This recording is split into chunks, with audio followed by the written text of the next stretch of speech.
welcome to another episode of Executive Talk. My name is Maurice. And those who are listening live or those that are listening later on our podcast, thank you so much for joining us. In today's segment, we're going to talk about completing your 1031 exchange. With me today to have the conversation is Trent Hendry with Freedom 1031, and we also have Victoria Smith with Victory Accounting. So let's go ahead and bring them to the stage. How are you two doing today? Spectacular. Very good, very good. Thank you to the both of you for taking time out of your schedule to talk about this. I know 1031s, although easy, people are interested in doing them. There's a lot of technical details that come within 1031s, and it's very important to actually have an accountant on to actually talk about some of those details from her perspective to see how this whole interaction goes. So thank you, Trent, for the idea of coming up with that and wanted to become detailed about that. But let's go ahead and get into this. So Trent, as you look throughout the year, what have you seen as far as people doing these 1031s? Have you seen a lot of clean transactions, or have you kind of seen a lot of bumps in the road? I've seen an increase in more of the out of the ordinary kind of transactions on our 1031s. People get more creative in markets that we've been in and kind of still entering. It's an ever evolving market, right? So, people always tend to get more creative when markets get to where kind of we're at now, where it's not super hot, it's not moving super fast. They get more creative and they get a lot more questions. So I don't know that I'd say bumps in the road, but they get more creative. Yes, sir. I like the way you put that. What about you, Victoria? Have you seen a lot of 1031s this year come your way? I've seen a lot of more people who are not completely aware of 1031 exchanges, and so they're buying and selling property and not always making that transition, which could save them a lot in taxes. So trying to keep my clients aware that this is a possibility is more on my list of stuff. All right, that's fair. Well, let's go ahead and get into this. I think this one is important. Is Trent, in some of our earlier conversations, you've been talking about an accountant and the role that they play. And so, Victoria, why should a person go through their accountant first? Why is that so important? Yeah, so it's a great idea to come to your accountant first, just so that we can discuss what property that you're looking at getting rid of, how much money you've actually put into it, so what you would need to buy, or what price that you should look for that's above what you've paid for your previous property, so that way you can make sure that you're not having a taxable event happen after you sell this property. Okay. All right. Trent, within that transaction of working with somebody, do you find yourself having to boomerang them back to the accountant first, or are people typically ready? Now it's going back to your question before, with people getting more creative, that's when we need to involve the CPA more. So CPA is critical to a successful 1031 exchange. People will call me and ask a lot of questions, and they learn pretty quick that one of my favorite answers is consult with your CPA. It's kind of a funny joke in a way, but it's so true. I say it a lot when they start asking questions, because we can facilitate just about any transaction, but obviously if it's way outside of the lines, we're going to say, no, you can't do that. But if they start going into a gray area trying to work things out, then we definitely have to bring the CPA in and consult with them. And if the CPA is ultimately okay with it, then we can roll through with the exchange. But they're critical to the success of an exchange. Gotcha. All right, here's another thought. Is talking to you, talk with your 1031 exchange specialist. So when you do this, what type of conversations do you tend to have with people? Do you have to take them through a long process in order to help them get over the hump, or get to this, or are people typically prepared? I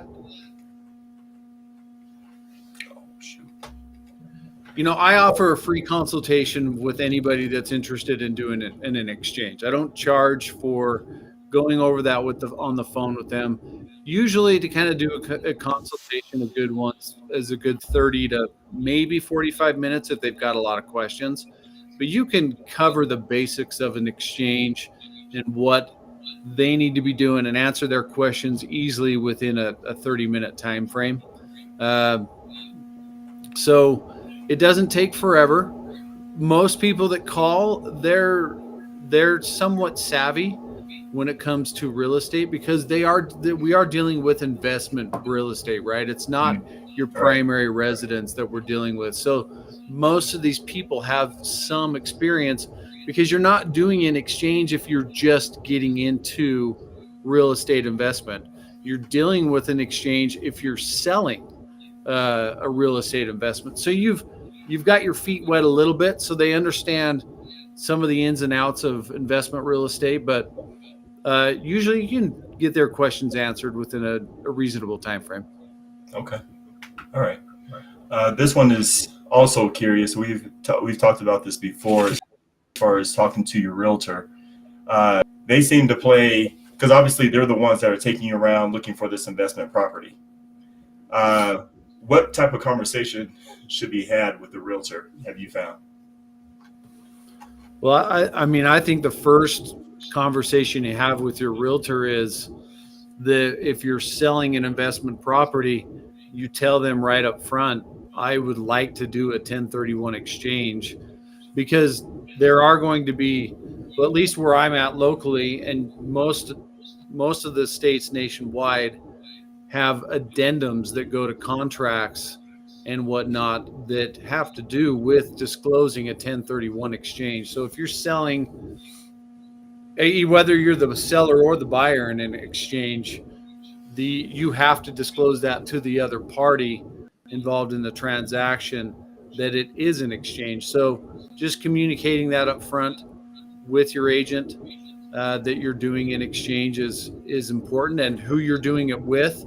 Your agent may have someone that they could refer you to as well. If you don't have someone, obviously you don't need to go any further than Freedom 1031. But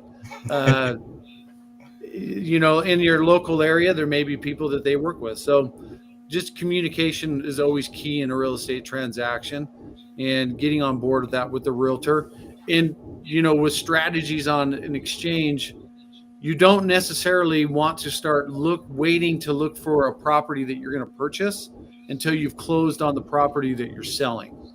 If you know you're going to be selling your investment property, because the window is so short to identify properties that you can purchase, I generally recommend start looking for your replacement property during the time that you're listing your property to sell.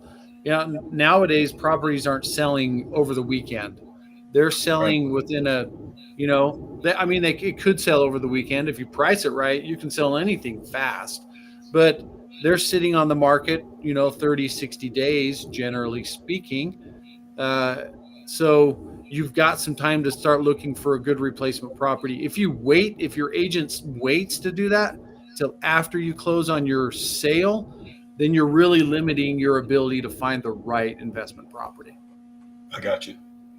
And so, Victoria, from your perspective, as far as talking to that realtor, how do you get into the mix and preparing for that, 1031 exchange? Just making the client aware of what they need to spend. So that kind of gives the realtor an idea of what properties to look at, what we need to buy in order to replace that property, so that way we're not having a taxable transaction and kind of keeping above what they originally purchased the property for. Okay. In that same vein, as far as being ready, the pre-approval process, and when it comes to the mortgage lender, Victoria, what kind of paperwork are you seeing need to be prepared on your end, or what type of communication? How do you fit into that mix? Correct. So usually the mortgage lender is going to want a copy of your taxes, a copy of your pay stubs, W-2s. If you run a business, they're going to want a copy of your profit and loss and where your business is currently at. So there's a lot of paperwork that we can start turning in right away, so that way when you're getting pre-approved for the mortgage, we already have everything kind of in place and everything is ready to go, so that way there's a lot less work to be done later and we're not in a time crunch. Yeah. So speaking of time crunch, what I learned from Trent, there's a 45-day window that needs to be catered to. And if that 45 days is not catered to, you can lose the whole transaction, right? Right. Okay. Within that, Trent, what do you feel like as far as the mortgage lender? How is this relationship between the mortgage lender, you, and also the realtor? How important is that conversation? Well, a good mortgage lender is like gold in real estate. If you always want to get pre-approved for what you can afford to purchase before you go start looking for properties to purchase. I've heard of it time and time again from my lending clients that I network with. They'll have people that go and they look for houses over the weekend, and then they come and ask for a pre-approval letter and find out that they've been looking at houses that are way out of their price range. So they not only wasted their own time, but they wasted their agent's time, and they wasted the seller's time. Not that it's the end of the world, but nobody wants to waste time. Time is money. So pre-approval is crucial to when you start looking at the property that you are going to purchase. Now, with the mortgage, in relation with the 1031 exchange, one thing to kind of keep in mind is when you're selling a property that has a mortgage on it, the replacement property needs to have a mortgage of equal or greater value. Or there are a couple maybe ways around that. Consult with your CPA to see if there is, but generally speaking, you want your mortgage to be the same or greater on your new property than the property that you sold. Otherwise, the IRS can look at that as debt forgiveness. So again, bringing Victoria in on these things, strategizing, with pre-approval, what kind of loan do I need to get on the new property? That's usually kind of the baseline, is that you want to have the same mortgage amount or more on your replacement property. Okay. Now, this question is going to seem a little backwards, but how do you, and Victoria, if you can help me out with this, where do you see situations where it wouldn't be ideal for somebody to not get a 1031 exchange or to do that transaction? Yeah. So if, let's say that you had a rental property, but you lived in it 2 out of the last 5 years, you can also use your exemption, depending on if you're single or married, but each individual would have a $250,000 exemption.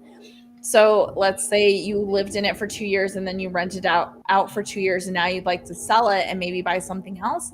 It might be better for you and more cost effective to actually just take your exemption that you have and then take that money and go buy something else. Okay. All right. Here's another question bothering me, for lack of better terms, is starting investment property search.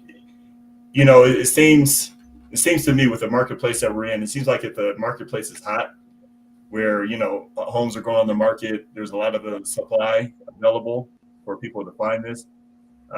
You probably don't have to do a lot of preparation, but it seems like in the marketplace in which we're in right now, where there's a supply demand issue, it seems like this property search should happen.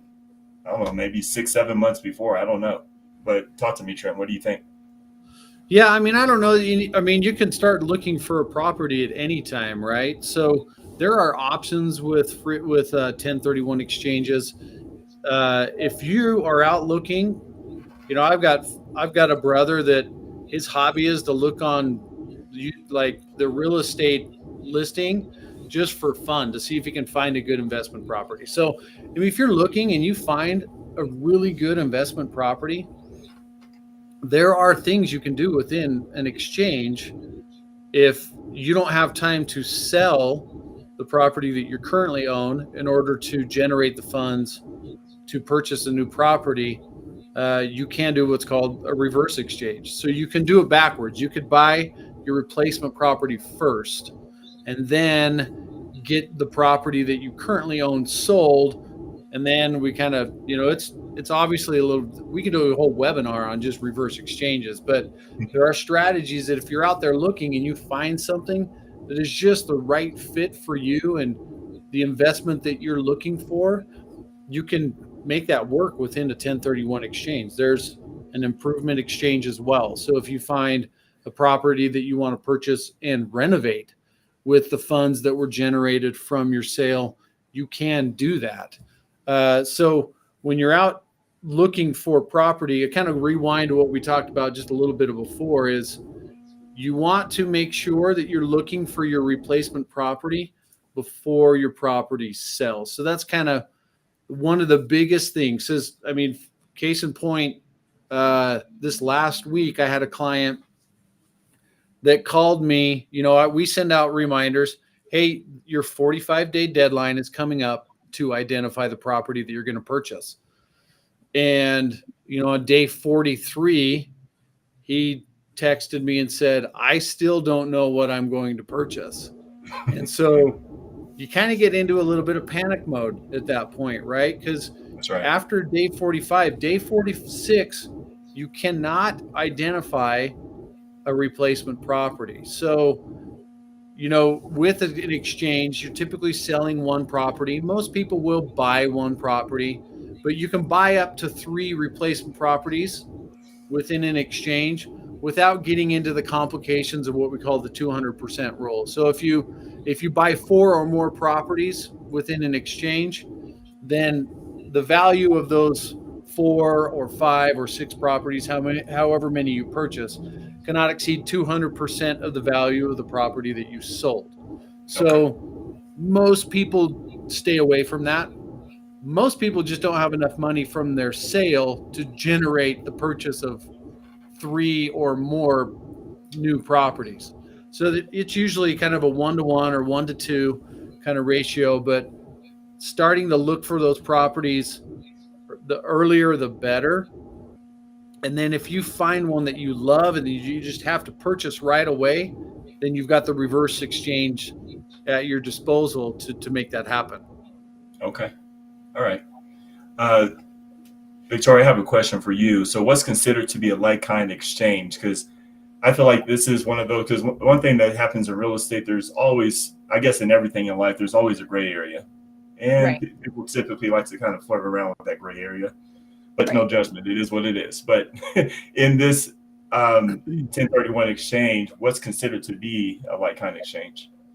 Right. So it's investment property for investment property. So that includes land, apartment buildings, any sort of commercial real estate. So anything that you're investing, it can't be a personal residence. It has to be some sort of investment property that you plan on usually making money off of. So, of course, land is a little bit harder to make money off of, but it's some sort of investment property for investment property. The other thing that you have to keep in mind is it's not equipment. So there has to be dirt attached to what you're buying. That's right. Okay. All right. So so even commercial can be considered an investment, right? Because it's commercial land and also residential, if I understand. Yeah, and you can do land for commercial, you can do residential for commercial. It doesn't matter how you're switching it, as long as it's an investment property to an investment property. Gotcha. Okay. All right. Buying and selling property.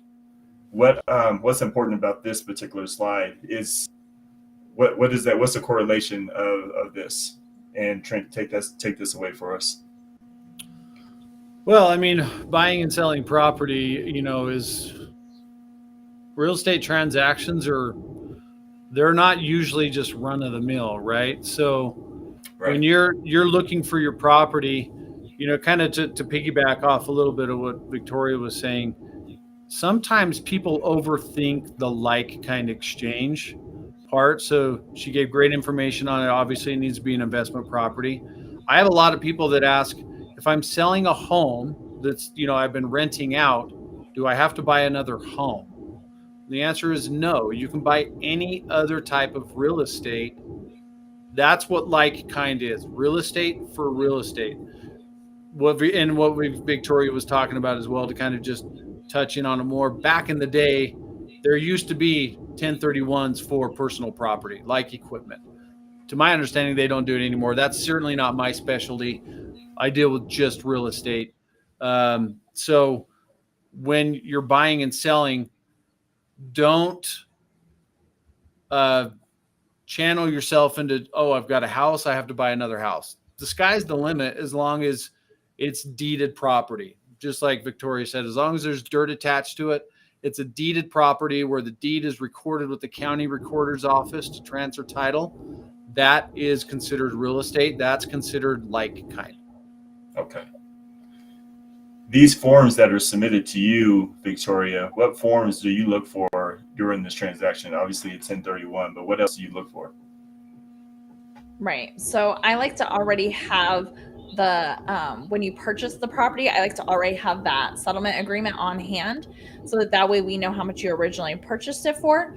But then when you do the 1031 exchange, I'm going to need the property that you sold, their settlement statement, and then the property that you purchased, that settlement statement as well, so that way we can make sure that we get everything put into your taxes correctly, so that the IRS is accepting it as a 1031 exchange. Okay. Now, Victoria, within that 45-day window that we keep alluding to, do you find that people have a hard time getting all their forms, all their ducks in a row when it comes to forms, or is that usually a turnkey situation? I mean, there can be, which is why it's important to go to your enrolled agent or CPA before you start looking at all of that, so that way we can kind of get everything prepped and ready to go ahead of time. That way it can be as smooth as possible. This, of course, is not always a smooth transaction when you're buying property and then you're also buying and selling at the same time. So there can be a lot of complications in that. So the sooner that you can get people involved in what you'd like to do, then I think the smoother the process is going to be for you, and there's less chance of complications. That's fair. Okay. And speaking of less chance of complications, when you do a reverse exchange, as Trent has made us aware in previous shows, that's the more complicated one. Getting your ducks in a row, getting the paperwork. Is there a lot more paperwork when you do a reverse, Trent? Well, there's an extra closing involved. So that's probably the easiest way to explain how a reverse is done. There is more paperwork because there's an extra closing. So let's pretend someone is selling one property and they're buying one property. That's two closings, right? With the reverse exchange, you're going to have three closings, because originally to facilitate an exchange, anytime we're doing either a reverse or an improvement exchange, we are going to mirror what a typical exchange is. And the typical exchange is sell first, buy second. So even with the reverse, we're still going to mimic that. So in order to facilitate a reverse exchange, you have to bring in another third party. So in a typical 1031 exchange transaction, just to close it, you're going to have the title and escrow company, you're going to have the seller or the exchanger, and you're going to have the 1031 intermediary. With a reverse exchange, you're going to add one more party to that. That's called an EAT, an exchange accommodation title holder. And they will actually take title to the property that you are purchasing right up front. So the exchanger will not take title to that property initially. We will wait to do a closing. So again, sorry, I don't want to get on myself.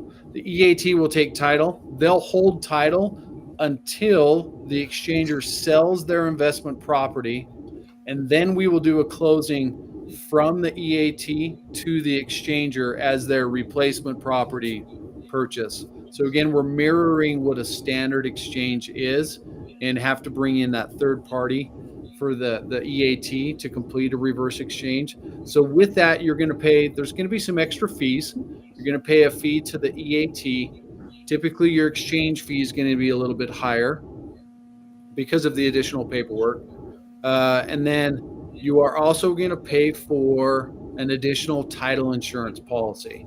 So one thing that, one of those things that people usually just don't plan for is the title insurance, which is crucial to a real estate transaction.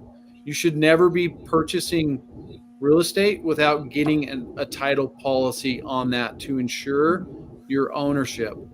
It's a very misunderstood or not really recognized part of the transaction most of the time, but it's absolutely crucial. So because the EAT takes title on a reverse exchange with that initial closing, the title policy is in that EAT's name. So when we do a closing from the EAT to the exchanger as their replacement property closing, there's a title policy that needs to be issued to ensure the exchanger for their ownership in the property, because owner's title policies are not transferable between parties like that. So you have to pay for a new one. The silver lining there is you do get a discount. Pretty much all of the underwriters nationwide offer what's called a reverse exchange discount on the owner's title policy. So you're paying usually about a 40% discount from the basic rate, the normal charge on that title policy. And depending on what your value is will depend on the cost of that policy. So if you're buying something that's in a $400,000 or $500,000 range, obviously the cost is going to be less than if it was $1 million, $2 million, etc. So those are the kind of things to keep in mind of with a reverse exchange. But the value in a reverse exchange is, again, if you find that investment property that you love, that you know it's perfect for what you want, your investment style, then and you can't get your property sold before, then you can utilize a reverse exchange and still buy it now and complete a reverse exchange to save you from the capital gains tax when you sell your investment property. All right. Thank you for that. Victoria, are there any kind of final thoughts that you like to wrap up this show with, being that you're an accountant? And what would you like for people to start doing with their 1031s from a tax perspective? Correct. So one of the things that I always get asked sometimes is, oh, I sold my property. Can I do a 1031 exchange now? And I just want to remind clients that if you don't have a specialist involved at the very beginning, once you touch that money or that money hits your account or whatever, you now are null and void for doing a 1031 exchange. So if you're planning on switching out property or you're getting ready to sell investment property, it's a good time to go see your tax accountant to make sure that you shouldn't be doing a 1031 exchange or taking advantage of something else to help keep your capital gains as low as possible. Amazing. Thank you for that insight. What about you, Trent? Maurice, if I can touch on that one. So Victoria's spot on. I've had plenty of clients that decide to do a 1031 exchange at the closing table. They sit down and they actually sign the paperwork, and they're like, oh, hey, actually, I was been meaning to ask. They'll ask the escrow officer or the attorney that's doing the closing, can I do a 1031 exchange on this? And at that point, the answer is it should be yes. If you're really interested in taking care of the client, the answer should be yes. But after they leave the office, you could technically still do it. Victoria, once it's recorded, you cannot. The recording's kind of because after recordings when the money's getting dispersed, and like Victoria said, once you touch that money, it's taxable. But that's why you have an intermediary. That's the whole purpose behind an exchange, is you never touch the money. The intermediary holds all the money in your behalf. Thus, you don't pay a capital gains tax on it. So yeah, just kind of a little extra note on that. That's fair. All right, you two. I want to thank you both for, again, taking the time out of your schedules to talk about this. Again, a lot of things are changing with the marketplace. There's a lot of opportunity to do a 1031, and I guess that opportunity is available all the time. It's just about doing it right. And so to take this explanation, take the time to explain is important. So I appreciate the two of you. Lou, we look forward to having you on in a future show. Next show, I think we should have a mortgage lender and also a realtor on. Let's just bring the whole thing. Why not? They're all, everybody's a crucial part to the transaction. They all have their specifics, and they're all, they bring something different to the table. Absolutely. That's true. All right. You heard it here, audience. That's what we're doing next. So we'll see you guys next time. Trent and Victoria, thank you so much for being here. Thank you. Thank you. All right. And to everybody that's watching, thank you so much for taking your time out of your schedule to learn more about the 1031 exchange and how the process works. These are the type of details that you need to know when you go and get this type of service. If you're going to get this type of service, if you're going to do well and execute well, make sure you have the right team that's involved in the process, because there's a lot of details. There's a very small window in which you can execute on the 1031, and which means that you can make a lot of mishaps and make a lot of mistakes. And we want to make sure that you get this done. Working with people like Trent and his experience, and also Victoria and her experience, that's the type of team that you need to come to the table with, so that way you can make a well-informed decision and ensure that, again, it goes through properly and you can keep doing what you intended to do. Again, thank you for joining us. But Trent, Victoria, and I, we have to get back to work. So we'll see you next time.